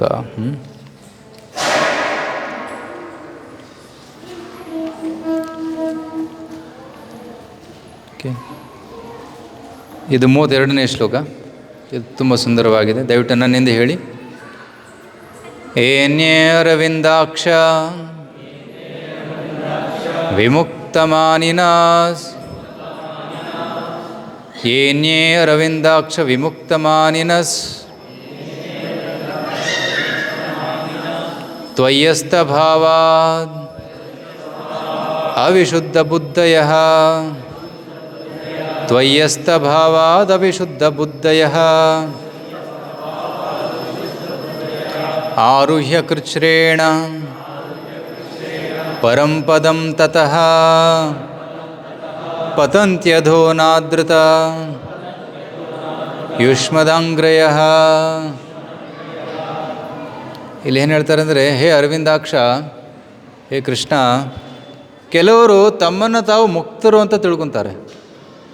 ವಿಶೇಷವಾಗಿ ಜ್ಞಾನಿಯರು ಅವರು ತಮ್ಮನ್ನು ತಾವು ಮುಕ್ತರು ಅಂತ ತಿಳ್ಕೊತಾರೆ, ನಾನೇ ದೇವರು ಅಂತ ತಿಳ್ಕೊತಾರೆ. ಅಂಥವರ ತಿಳುವಳಿಕೆ ಸರಿಯಲ್ಲ. ಯಾಕೆಂದರೆ ಅವರು ಅವಿಶುದ್ಧ ಬುದ್ಧಯ, ಅವರ ಬುದ್ಧಿ ಶುದ್ಧವಾಗಿಲ್ಲ. ಆ ಕಲುಷಿತ ಬುದ್ಧಿಯಿಂದ ಅವರು ತಾವೇ ದೇವರು, ತಾವೇ ಮುಕ್ತರು, ವಿಮುಕ್ತ ಮಾನಿನಃ, ವಿಮುಕ್ತರಲ್ಲ, ಆದರೆ ವಿಮುಕ್ತ ಮಾನಿನಃ, ನಾನು ಮುಕ್ತನಾಗಿದ್ದೀನಿ ಅಂತ ತಿಳ್ಕೊಂಡಿದ್ದಾರೆ. ಬಟ್ ಅವರು ಮುಕ್ತರಲ್ಲ. ಹೇಗೆ ಕೆಲವರು ತನ್ನನ್ನು ತಾವು ದೇವರು ಅಂತ ತಿಳ್ಕೊತಾರೆ, ಆದರೆ ಅವರು ದೇವರಲ್ಲ. ಯಾರು ಮನುಷ್ಯ ದೇವರಾಗಕ್ಕೆ ಸಾಧ್ಯವಿಲ್ಲ. ಆದರೆ ಕೆಲವರು ಆ ರೀತಿ ತಿಳ್ಕೊತಾರೆ. ನಿನ್ನೆ ನಾನು ಒಬ್ಬರ ಜೊತೆ ಮಾತಾಡ್ತಾ ಇದ್ದೆ. ಅವರು ಕೂಡ ಒಬ್ಬರು ಡಾಕ್ಟ್ರು. ಸರ್, ನಿಮ್ಮ ಫಿಲಾಸಫಿ ನೀವು ಕೃಷ್ಣನನ್ನು ದೇವರಂತ ಒಪ್ಕೊತೀರಾ, ಆದರೆ ನಮ್ಮ ಫಿಲಾಸಫಿಲಿ ನಾವೇ ದೇವರಂತ ತಿಳ್ಕೊತೀವಿ ನಾವು. ಆದರೆ ಈಗ ನಾನು ದೇವರು ಅನ್ನೋದನ್ನು ಮರ್ತಿದ್ದೀನಿ. ಆದರೆ ಯಾವಾಗ ನಾನು ಈ ಅಜ್ಞಾನದಿಂದ ಹೊರಬರ್ತೀನಿ, ಆಗ ನಾನೇ ದೇವರು ಅಂತ ನನಗೆ ತಿಳಿತದೆ. ಹೇಗೆ ನೀರಿನ ಒಂದು ಗುಳ್ಳೆ ಗಾಳಿ ತುಂಬಿಕೊಂಡಾಗ ಗುಳ್ಳೆ ಆಗ್ತದೆ, ಆದರೆ ಅದು ಗುಳ್ಳೆ ಹೊಡೆದಾಗ ಗಾಳಿ ಜೊತೆ ಸೇರ್ಕೊಂಡ್ಬಿಡ್ತದೆ. ರೈಟ್. ಒಂದು ಘಟಾಕಾಶ್ ಪಟಾಕಾಶ್. ಒಂದು ಘಟ ಅಂದರೆ ಗಡಿಗೆ ಒಳಗಡೆ ಗಾಳಿ ಇದೆ, ಹೊರಗಡೆನೂ ಗಾಳಿ ಇದೆ. ಆ ಗಡಿಗೆ ಹೊಡೆದು ಬಿಟ್ಟರೆ ಒಳಗಿನ ಗಾಳಿ ಹೊರಗಡೆ ಜೊತೆ ಮಿಕ್ಸ್ ಆಗ್ತದೆ. ಒಳ್ಳೆ ಫಿಲಾಸಫಿ ಅಲ್ಲ. ಈಗ ನಾವು ದೇಹದಲ್ಲಿದ್ದೀವಿ, ದೇಹ ಹೊಡೆದಾಗ ನಾವು ಮುಕ್ತರಾಗ್ತೀವಿ, ನಾವೇ ದೇವರಾಗ್ತೀವಿ. ಇಂಥ ಫಿಲಾಸಫಿ ಕೆಲವರು ಪ್ರಚಾರ ಮಾಡ್ತಾ ಇದ್ದಾರೆ, ಕೆಲವರು ಸ್ವೀಕರಿಸ್ತಾ ಇದ್ದಾರೆ ಕೂಡ. ಆದರೆ ಇದು ಭಗವದ್ಗೀತೆಯ ತತ್ವದ ವಿರುದ್ಧವಿದೆ. ಏಕೆಂದರೆ ಭಗವದ್ಗೀತೆಯ ತತ್ವದ ಪ್ರಕಾರ ನಾವು ಶಾಶ್ವತವಾಗಿ ಭಗವಂತನ ಅಂಶ, ಮಮೇವಾಂಶೋ ಜೀವಲೋಕಿ ಜೀವಭೂತ ಸನಾತನ. ನಾವೆಂದೂ ದೇವರಾಗಿರಲಿಲ್ಲ, ನಾವು ಯಾವಾಗಲೂ ಸನಾತನವಾಗಿ ದೇವರ ಅಂಶವೇ ಆಗಿದ್ದೀವಿ. ಒಂದು ವೇಳೆ ನಾವು ದೇವರಾಗಿದ್ದರೆ ಹೇಗೆ ನಾವು ಮರ್ತುಬಿಟ್ಟಿವಿ ನಾವು ದೇವರು ಅನ್ನೋದನ್ನು? Simple question. My dear God, how did you forget that your God? isn't it? It's a very logical question to ask. So ಅದಕ್ಕೆ ನಾವು ದೇವರು ಅನ್ನೋದನ್ನು ಮರೆತು ಬಿಟ್ಟರೆ ನಮಗಿಂತ ಶಕ್ತಿಶಾಲಿ ಯಾರು? Maya becomes bigger then God, because Mayadevi ದೇವರನ್ನು ಕೂಡ ಕವರ್ ಮಾಡ್ಬೋದು. So Maya becomes God, Maya ದೇವರಾಗ್ತಾಳೆ. ಸೊ ಮಾಯಾಶಕ್ತಿ ದೊಡ್ಡವಳು ಅಥವಾ ದೇವರು ದೊಡ್ಡವನು? ಸೊ ದೇವರು ದೊಡ್ಡವನಾಗಿದ್ದರೆ ದೇವರ ಮೇಲೆ ಮಾಯಾ ಪ್ರಭಾವ ಹೇಗೆ ಸಾಧ್ಯ? ಸೊ ಇದಕ್ಕೆ ಮಾಯಾವಾದ ಅಂತಾರೆ. ಮಾಯವಾದ ಫಿಲಾಸಫಿ ಅಂದರೆ ಸುಳ್ಳುವಾದ ಅಂತ. That which is not correct, ತಪ್ಪು ತತ್ವ. ನಾವು ದೇವರಂತ ಭಾವಿಸುವುದು ಅದು ಸುಳ್ಳು, ಅದಕ್ಕೆ ಇದು ಮಾಯವಾದ. ಮತ್ತು ಕೃಷ್ಣನ ದೇಹ ಕೂಡ ಮಾಯಾ ನಿರ್ಮಿತ ಅಂತ ತಿಳ್ಕೊಳ್ಳೋದು ಅದು ಕೂಡ ಮಾಯವಾದ. ಆ್ಯಕ್ಚುಲಿ ಕೃಷ್ಣನ ದೇಹ ದಿವ್ಯವಾದದ್ದು, ಇಟ್ಸ್ ಟ್ರಾನ್ಸೆಂಡೆಂಟಲ್, ಪ್ಯೂರ್. ಅಂಥ ದಿವ್ಯವಾದ ಸಚ್ಚಿದಾನಂದ ವಿಗ್ರಹ ಸ್ವರೂಪವನ್ನು ಮಾಯಾಶಕ್ತಿಯ ಪ್ರಭಾವದಿಂದ ನಿರ್ಮಾಣವಾಗಿದ್ದು ಅಂತ ತಿಳ್ಕೊಳ್ಳೋದು ಅದು ಅಪರಾಧ ಆಗ್ತದೆ. That becomes offensive. ಸೊ ಅದು ಸುಳ್ಳು. ಸೊ ಅದಕ್ಕೆ ಮಾಯಾವಾದವನ್ನು ನಾವು ಸ್ವೀಕರಿಸುವುದಿಲ್ಲ. ಶಾಸ್ತ್ರದಲ್ಲೂ ಕೂಡ ಮಾಯಾವಾದದ ಬಗ್ಗೆ ಸ್ವೀಕರಣೆ ಇಲ್ಲ, ಸ್ವೀಕೃತಿ ಇಲ್ಲ. ನಾವೆಲ್ಲರೂ ಭಗವಂತನ ಶಾಶ್ವತ ಅಂಶ ಅನ್ನೋದನ್ನು ಹೇಳಿದ್ದಾರೆ, ನಾವು ಭಗವಂತನ ದಾಸ ಅನ್ನೋದನ್ನು ಹೇಳಿದ್ದಾರೆ. ಆದರೆ ಕೆಲವರು ವಿಮುಕ್ತ ಮಾನಿನ ನಾವೇ ದೇವರು ಅಂತ ತಿಳ್ಕೊತಾರೆ. ಅವರು ಮುಕ್ತಿಯನ್ನು ಪಡೆದುಕೊಳ್ತಾರೆ, ಆದರೆ ಆ ಸ್ತರದಲ್ಲಿ ಅವರು ಸ್ಥಿರವಾಗಿರಲು ಸಾಧ್ಯವಿಲ್ಲ. ಆರುಹ್ಯ ಕೃಚ್ರೇಣ ಪರಂಪದಂ ತಥೋ ಪತಂತಿ ಅದಃ, ಮತ್ತೆ ಕೆಳಗಡೆ ಬೀಳ್ತಾರೆ. ಅದಕ್ಕೆ ನಾವು ನೋಡ್ತೀವಿ, ಕೆಲವು ಮಾಯಾವಾದಿ ಸಂಸ್ಥೆಯವರು ಅವರು ಮುಕ್ತಿಯನ್ನು ಪಡೆದುಕೊಂಡಿದ್ದೀವಿ ಅಂತ ತಿಳ್ಕೊತಾರೆ. ಬಟ್ ಆ ಮುಕ್ತಿಯ ಸ್ತರವನ್ನು ಬಿಟ್ಟು ಮತ್ತೆ ಸಾಮಾಜಿಕ ಕಾರ್ಯವನ್ನು ಚಟುವಟಿಕೆಗಳನ್ನ ಮಾಡೋಕ್ಕೆ ಹೋಗ್ತಾರೆ. ಸ್ಕೂಲ್ ಓಪನ್ ಮಾಡೋದು, ಹಾಸ್ಪಿಟಲ್ ಓಪನ್ ಮಾಡೋದು, ಸಮಾಜ ಸೇವೆ ಮಾಡೋದು, ದೇಹಕ್ಕೋಸ್ಕರ ಕೆಲಸ ಮಾಡ್ತಾರೆ. ಮುಕ್ತ ಸ್ಥಿತಿಯಲ್ಲಿದ್ದರೆ ಮತ್ತೆ ಯಾಕೆ ದೈಹಿಕ ಸ್ತರಕ್ಕೆ ಬರಬೇಕು? ಆತ್ಮದ ಸ್ತರದಲ್ಲಿರ್ಬೋದು ತಾನೆ. ಅಹಂ ಬ್ರಹ್ಮಾಸ್ಮಿ ಅನ್ನೋ ಸ್ತರವನ್ನು ತಲುಪಿ ಮತ್ತೆ ಯಾಕೆ ಭೌತಿಕ ಚಟುವಟಿಕೆಗಳನ್ನು ಮಾಡ್ತಾ ಇದ್ದೀರಾ? ಏನು ಅವಶ್ಯಕತೆ? ಯಾಕೆಂದರೆ ಆ ಅಹಂ ಬ್ರಹ್ಮಾಸ್ಮಿ ಸ್ತರದಲ್ಲಿ ಅವರಿಗೆ ಆನಂದದ ಅನುಭೂತಿ ಆಗಲಿಲ್ಲ. ಅದಕ್ಕೆ ಅವರು ಮತ್ತೆ ಭೌತಿಕ ಸ್ತರಕ್ಕೆ ಬಂದು ಭೌತಿಕ ಆನಂದವನ್ನು ಭೋಗಿಸ್ತಾ ಇದ್ದಾರೆ. ಆದರೆ ಭಕ್ತರ ಸ್ಥಿತಿ ಏನು? ಅವರು ಅಹಂ ಬ್ರಹ್ಮಾಸ್ಮಿ ಅನ್ನೋ ಸ್ತರವನ್ನು ತಲುಪಿದ ಮೇಲೆ ಭಗವಂತನ ಸೇವೆಗೆ ಜಂಪ್ ಮಾಡ್ತಾರೆ. ಬ್ರಹ್ಮಭೂತ ಪ್ರಸನ್ನಾತ್ಮ ನ ಶೋಚತಿ ನ ಕಾಂಕ್ಷತಿ, ದ್ಯಾಟ್ ಇಸ್ ಅಹಂ ಬ್ರಹ್ಮಾಸ್ಮಿ ಸ್ಟೇಜ್. ನ ಶೋಕ ನ ಆಕಾಂಕ್ಷ, ಸಮಸ್ಸರ್ವೇಷು ಭೂತೇಷು ಮದ್ಭಕ್ತಿಂ ಲಭತೆ ಪರಾಂ. ಆ ಅಹಂ ಬ್ರಹ್ಮಾಸ್ಮಿ ಸ್ತರದಿಂದ ಭಗವಂತನ ಭಕ್ತಿ ಸೇವೆಗೆ ಅವರು ತೊಡಗ್ತಾರೆ. ಆ ಭಕ್ತಿ ಸೇವೆಯ ಸ್ತರದಿಂದ ಅವರು ವಾಪಸ್ ಕೆಳಗಡೆ ಬರಲು ಸಾಧ್ಯವೇ ಇಲ್ಲ. ಸೊ ಅದಕ್ಕೆ ಭಕ್ತಿ ಸೇವೆ ತುಂಬ ಶ್ರೇಷ್ಠವಾದ ಒಂದು ಪಥವಾಗಿದೆ. ಓಕೆ, ಸೊ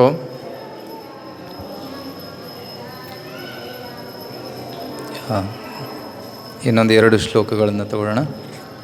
ಸೊ ಇಲ್ಲಿವರೆಗೆ ಅರ್ಥ ಆಗ್ತಾ ಇದೆಯಾ? ಕಷ್ಟ ಆಗ್ತಾ ಇದೆಯಾ? ಭಾಗವತದಲ್ಲಿ ಈ ತತ್ವಗಳನ್ನು ಚೆನ್ನಾಗಿ ಕೊಟ್ಟಿದ್ದಾರೆ. ಇದನ್ನು ಅರ್ಥ ಮಾಡ್ಕೋಬೇಕು. ಇದನ್ನು ಅರ್ಥ ಮಾಡ್ಕೊಂಡ್ಮೇಲೆ ಕೃಷ್ಣ ಬೆಣ್ಣೆ ಕದ್ದ, ಕೃಷ್ಣ ಗೋಪಿಗರ ಜೊತೆ ರಾಸಕ್ರೀಡೆ ಮಾಡಿದ, ಕೃಷ್ಣ ಸುಳ್ಳು ಹೇಳಿದ, ಅದೆಲ್ಲ ನಂತರ. ಪರಮ ಸತ್ಯ ಸುಳ್ಳು ಹೇಳಿದಿರೋದು ಸುಳ್ಳಲ್ಲ, ಅದು ಸತ್ಯ. ಅರ್ಥ ಆಗ್ತಾ ಇದೆಯಾ? ಇದನ್ನೆಲ್ಲ ಅರ್ಥ ಮಾಡ್ಕೊಳ್ದೆ ಡೈರೆಕ್ಟಾಗಿ ಆ ಲೀಲೆಗಳನ್ನು ಕೇಳೋಕ್ಕೆ ಹೋದರೆ ಅದು ಇಂಡೈಜೆಷನ್ ಆಗ್ತದೆ. ರೈಟ್? ಚಿಕ್ಕ ಮಗುವಿಗೆ ಏನು ಕೊಡ್ತಾರದು? ಅದೇನಂತಾರೆ, ನೆಸ್ಲೆ, ಹಾರ್ಲಿಕ್ಸ್ ಏನೋ ಕೊಡ್ತಾರಲ್ಲ, ಫಾರ್ಗಟ್. ದೊಡ್ಡವರಾದಮೇಲೆ ರಾಗಿ, ಮತ್ತು ಇನ್ನೂ ದೊಡ್ಡವರಾದಮೇಲೆ ಅನ್ನ, ರೊಟ್ಟಿ, ಚಪಾತಿ ಎಲ್ಲ ತಿನ್ನಿಸ್ಬೋದು. ಚಿಕ್ಕ ಮಗುವಿಗೆ ಕಟ್ಟಿ ರೊಟ್ಟಿ ತಿನ್ನಿಸ್ಬಿಟ್ರೆ ಅದು ತಿನ್ನೋಕ್ಕಾಗಲ್ಲ, ಡೈಜೆಸ್ಟ್ ಮಾಡೋಕ್ಕಾಗಲ್ಲ. ಅದೇ ರೀತಿ ಯಾರಿಗೆ ಈ ಪ್ರಿಲಿಮಿನರಿ ನಾಲೆಜ್ ಗೊತ್ತಿಲ್ಲ, ಅವರು ಡೈರೆಕ್ಟಾಗಿ ರಾಸಲೀಲೆ ಜಂಪ್ ಮಾಡ್ತಾರೆ. 29 ಚಾಪ್ಟರ್, 29, 30, 31, 32, 32 ಅಲ್ಲಿ ಜಂಪ್ ಮಾಡ್ತಾರೆ. ಇಂಡೈಜೆಷನ್ ಆಗಿಬಿಡ್ತದೆ. ಕೃಷ್ಣನ ಬಗ್ಗೆ ತಪ್ಪು ತಿಳ್ಕೊಂಡ್ಬಿಡ್ತಾರೆ. ಕೃಷ್ಣನ, even one great politician in India shed, if Krishna has dance with other girls, I don't accept Krishna as god. ತುಂಬ ದೊಡ್ಡವರವರು, ದೇಶದಲ್ಲಿ ತುಂಬ ಪ್ರಸಿದ್ಧವಾದ ಪಾಲಿಟಿಷಿಯನ್ ಆಗಿದ್ದರು ಒಂದು ಕಾಲದಲ್ಲಿ. ಅವರು ಈ ರೀತಿ ಹೇಳಿದ್ದಾರೆ. ಆದರೆ ಅವರು ಪ್ರತಿದಿನ ಭಗವದ್ಗೀತೆ ಓದ್ತಾ ಇದ್ದರು. ಭಗವದ್ಗೀತೆ ಓದ್ತಾ ಇದ್ದಾರೆ, ಆದರೆ ಕೃಷ್ಣನ ಮೇಲೆ ಶ್ರದ್ಧೆ, ವಿಶ್ವಾಸ ಇಲ್ಲ. ಅಂಥದ್ರಲ್ಲಿ ನಾವು ಸಿಲುಕಿಕೊಳ್ಬಾರ್ದು. We should try to understand Krishna thoroughly. ನಾವು ನಿಜವಾಗಿ ಕೃಷ್ಣನ ತತ್ವನ ಅರ್ಥ ಮಾಡ್ಕೋಬೇಕು. ಆಗ ಮಾತ್ರ ನಾವು ಕೃಷ್ಣನ ಭಕ್ತಿ ಚೆನ್ನಾಗಿ ಮಾಡಲು ಸಾಧ್ಯವಾಗ್ತದೆ. ಓಕೆ, ಸೊ ಇದು 26ನೇ ಶ್ಲೋಕ, 36ನೇ ಶ್ಲೋಕ.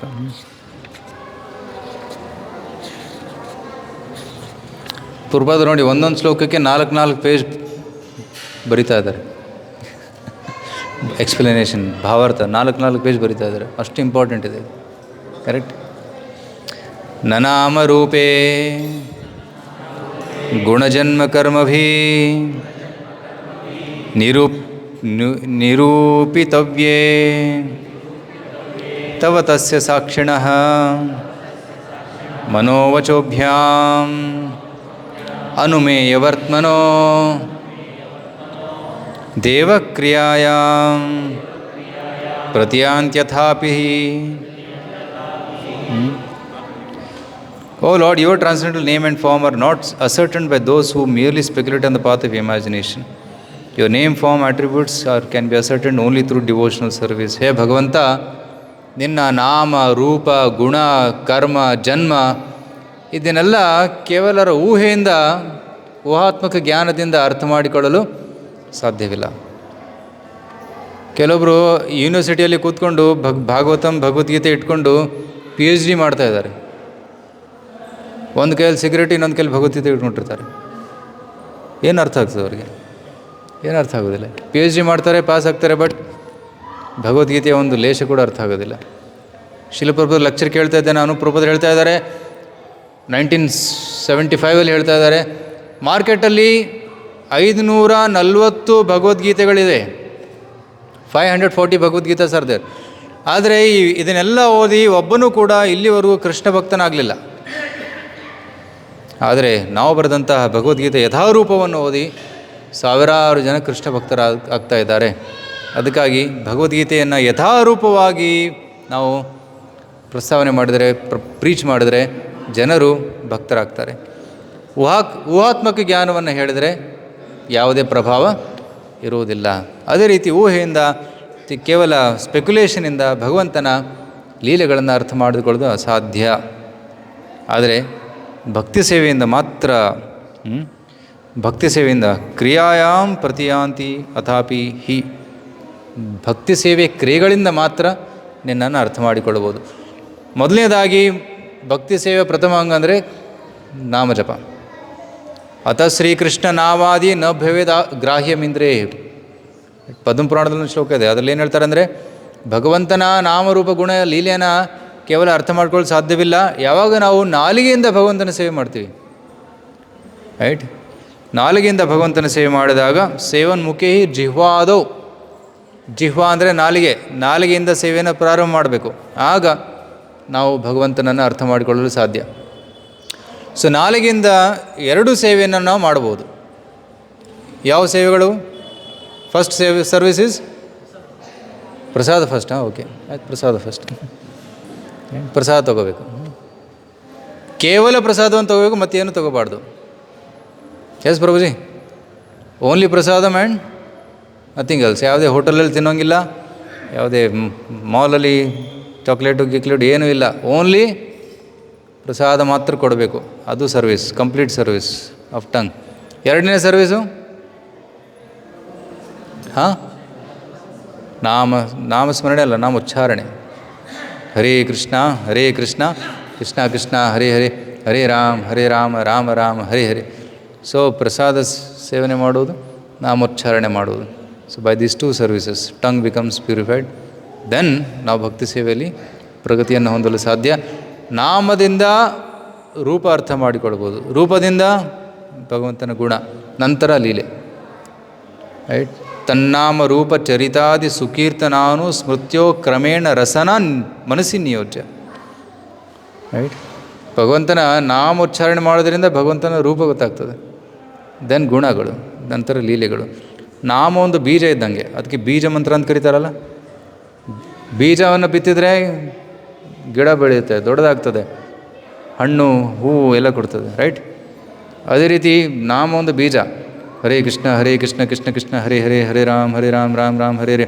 ಜಪ ಮಾಡ್ತಾ ಮಾಡ್ತಾ ಮಾಡ್ತಾ ಎಷ್ಟು ಚಿತ್ತ ಶುದ್ಧ ಆಗ್ತದೆ, ಅಷ್ಟು ಭಗವಂತನ ರೂಪ ಪ್ರಕಟ ಆಗಿ ಸ್ಟಾರ್ಟ್ ಆಗ್ತದೆ ಆಟೋಮೆಟಿಕ್ಕಾಗಿ, ಫೋರ್ಸ್ ಮಾಡಬೇಕಂತ. ಇದು ಆಚಾರ್ಯರ ಒಂದು ಅನಿಸಿಕೆ. ನಂತರ ಭಗವಂತನ ಗುಣಗಳು ಗೊತ್ತಾಗ್ತದೆ. ಭಗವಂತ ಭಕ್ತವತ್ಸಲ, ಭಗವಂತ ಆಪದ್ಬಾಂಧವ, ಭಗವಂತ ರಕ್ಷಕ, ಭಗವಂತನ ಹಲವಾರು ಗುಣಗಳು ನಮಗೆ ಅರಿವಾಗ್ತದೆ. ನಂತರ ಭಗವಂತನ ಲೀಲೆಗಳು ಮನಸ್ಸಲ್ಲಿ ಮೂಡ್ತವೆ. ಈಗ ನಾವು ನೋಡ್ತೀವಿ ಹಲವಾರು ಆಚಾರ್ಯರು, ರೂಪ ಗೋಸ್ವಾಮಿ, ಸನಾತನ ಗೋಸ್ವಾಮಿ, ಅವರು ಕಣ್ಣು ಮುಚ್ಚಿದರೆ ಭಗವಂತನ ಲೀಲೆ ನೋಡ್ತಾಯಿದ್ರು. ಅದು ಉನ್ನತವಾದ ಸ್ತರ. ಆದರೆ ಫಸ್ಟ್ ಸ್ಟಾರ್ಟಿಂಗಲ್ಲಿ ಏನು ಮಾಡ್ಬೇಕು ನಾವು? Hare Krishna Krishna Krishna Hare Hare, Hare Rama Rama Rama Hare. Starting with this, then higher stages. Correct? So ಆದಷ್ಟು ನಾವು ಹೆಚ್ಚು ನಾಮ ಜಪದಲ್ಲಿ ತೊಡಗಬೇಕು. ನಾವು ಎಷ್ಟು ತೀವ್ರವಾಗಿ ನಾಮ ಜಪ ಮಾಡ್ತೀವಿ ಅಷ್ಟು ಚಿತ್ತಶುದ್ಧಿ ಆಗ್ತದೆ. ಆವಾಗ ಅಷ್ಟು ಬೇಗ ನಾವು ಭಗವಂತನನ್ನು ಪಡೆದುಕೊಳ್ಳಬಹುದು. ಅದನ್ನೇ ನೆಕ್ಸ್ಟ್ ಶ್ಲೋಕದಲ್ಲಿ ಹೇಳಿದ್ದಾರೆ. ಈ ಒಂದು ಶ್ಲೋಕ ಹೇಳಿ ನಾವು ಇವತ್ತಿನ ಕ್ಲಾಸಿಗೆ ವಿರಾಮ ಅಂದ್ಕೊಳ್ಳೋಣ. ನೋಡಿ, ಈ ಶ್ಲೋಕಕ್ಕೂ ಪೂರ್ವಪಾದರು 4 ಪೇಜ್ ಬರೆದಿದ್ದಾರೆ. ಶೃಣ್ವನ್ ಗೃಣನ್ ಸಂಸ್ಮರಯಂಶ್ಚ ಚಿಂತಯನ್ ನಾಮಾನಿ ರೂಪಾಣಿ ಚ ಮಂಗಲಾನಿ ತೇ ಕ್ರಿಯಾಸು ಯಸ್ತ್ವತ್ ಚರಣಾರವಿಂದಯೋರ್ ಆವಿಷ್ಟಚೇತಾ ನ ಭವಾಯ ಕಲ್ಪತೆ.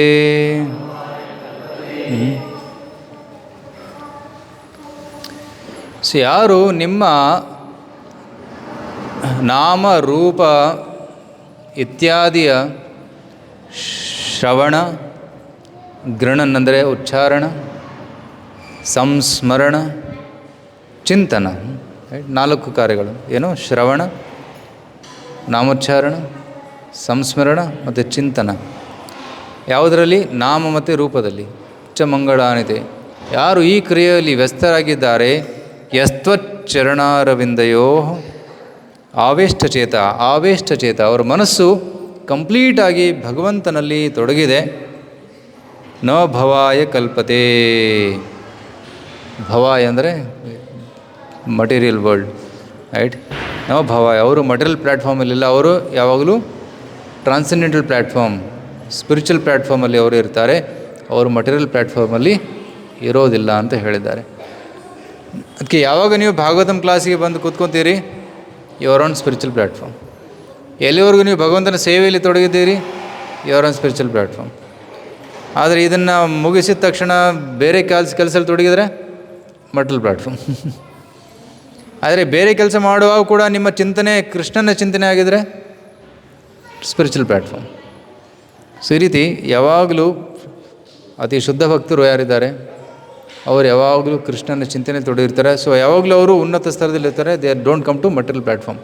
ಭೌತಿಕ ಸ್ತರದಲ್ಲಿ ಅವರು ಇರೋದಿಲ್ಲ, ಯಾವಾಗಲೂ ಆಧ್ಯಾತ್ಮಿಕ ಸ್ತರದಲ್ಲಿರ್ತಾರೆ. ಅದಕ್ಕೆ ಸಮಾಧಿ ಅಂತ ಕರೀತಾರೆ. ಆವಿಷ್ಟಚೇತ, they are always on spiritual platforms. ಈ ರೀತಿ ದೇವತೆಗಳು ಗರ್ಭದಲ್ಲಿ ಭಗವಂತನಿಗೆ ಸ್ತುತಿಯನ್ನು ಮಾಡಿದ್ದಾರೆ. ಈ ಗರ್ಭಸ್ತುತಿಯನ್ನು ಕೇಳಿದ ತಕ್ಷಣ ನೆಕ್ಸ್ಟ್ ಅಧ್ಯಾಯದಲ್ಲಿ ಅವರೆಲ್ಲರೂ ಕಣ್ಮರೆ ಆಗ್ತಾರೆ. ನಂತರ ಭಗವಂತ ಪ್ರಕಟನಾಗ್ತಾನೆ. ಈ appears in this material world. ತುಂಬ ಸುಂದರವಾದ ಡಿಸ್ಕ್ರಿಪ್ಷನ್ ಇಲ್ಲಿ ಬರ್ತದೆ. ಅಷ್ಟಮಿ ರಾತ್ರಿ, ರೈಟ್? ರೋಹಿಣಿ ನಕ್ಷತ್ರ. ಅಷ್ಟಮಿ ಅಂದರೆ ಅರ್ಧಚಂದ್ರ, ಆದರೆ ಅರ್ಧಚಂದ್ರ ಪೂರ್ಣಚಂದ್ರನಾಗ್ತಾನೆ. ನನ್ನ ಕುಲದಲ್ಲಿ, ಚಂದ್ರವಂಶದಲ್ಲಿ ಯದುಕುಲದಲ್ಲಿ ಭಗವಂತ ಹುಟ್ಟಿ ಬರ್ತಾ ಇದ್ದಾನೆ, ನಾನು ಯಾಕೆ ಅರ್ಧ ಇರಬೇಕು ಅಂತ ಕಂಪ್ಲೀಟ್ ಆಗಿಬಿಡ್ತಾನೆ. ಸುಂದರ ಕಂಪ್ಲೀಟಾಗಿ ಕಾಣಿಸ್ಕೊಳ್ತಾನೆ. ಆ ರಾತ್ರಿಯಲ್ಲಿ ಭಗವಂತ ದೇವಿಕೆ ಗರ್ಭದಿಂದ ಹೊರಬಂದು ಪ್ರಕಟನಾಗ್ತಾನೆ. ಹೇಗೆ ಪ್ರಕಟನಾಗ್ತಾನೆ? ಚಿಕ್ಕ ಮಕ್ಕಳು ಹುಟ್ಟಿದಾಗ ಅಳ್ತಾ ಹುಟ್ಟಿದ್ದಾರೆ, ಆ ರೀತಿ ಅಲ್ಲ. ಚತುರ್ಭುಜ ರೂಪ, ರೈಟ್? ತ್ವಮದ್ಭುತಂ ಅಂಬುಜೇಕ್ಷಣಂ ಚತುರ್ಭುಜಂ, ರೈಟ್? ಶ್ಲೋಕ ಮರ್ತುಬಿಟ್ಟೆ, ವೆರಿ ಬ್ಯೂಟಿಫುಲ್ ವರ್ಸ್. ತಮದ್ಭುತಂ ಬಾಲಕಂ ಅಂಬುಜೇಕ್ಷಣಂ ಚತುರ್ಭುಜಂ ಶಂಖ ಗದಾದಿ ಆಯುಧಂ. ಶಂಖ ಚಕ್ರ ಗದಾ ಪದ್ಮವನ್ನು ಧರಿಸಿದ್ದ. ಶ್ರೀವತ್ಸಲಕ್ಷ್ಮಂ ಗಲಶೋಪಿ ಕೌಸ್ತುಭಂ ಪೀತಾಂಬರಂ ಸಾಂದ್ರ ಪಯೋಧ ಸೌಭಗಂ. ಪೀತಾಂಬರ ವಸ್ತ್ರ, ಶ್ರೀವತ್ಸ ಚಿಹ್ನ, ಕೌಸ್ತುಭಮಣಿ, ಮಹಾರ ವೈಡೂರ್ಯ ಕಿರೀಟ ಕುಂಡಲಂ. ಸುಂದರವಾದ ಹಾರ, ಕಿರೀಟ, ಕುಂಡಲ, ತ್ವಿಷಾ ಪರಿಶ್ವಕ್ತ ಸಹಸ್ರ ಕುಂತಲಂ, ಮತ್ತು ಗುಂಗುರು ಕೂದಲು, ಉದ್ದಾಮ ಕಾಂಚಂಗದ ಕಂಕಣಾದಿವಿ, ರೈಟ್? ಕೈಬಳೆ, ಕಾಲ್ಗೆಜ್ಜೆ, ರೈಟ್? ಇದೆಲ್ಲ ತೊಟ್ಟು ವಿರೋಚಮಾನಂ ವಸುದೇವ ವೀಕ್ಷತ. ವಸುದೇವ ಹುಟ್ಟಿದ ತಕ್ಷಣ ಭಗವಂತನನ್ನು ಹೇಗೆ ನೋಡಿದೆ? ಈ ರೀತಿ ನೋಡಿದೆ.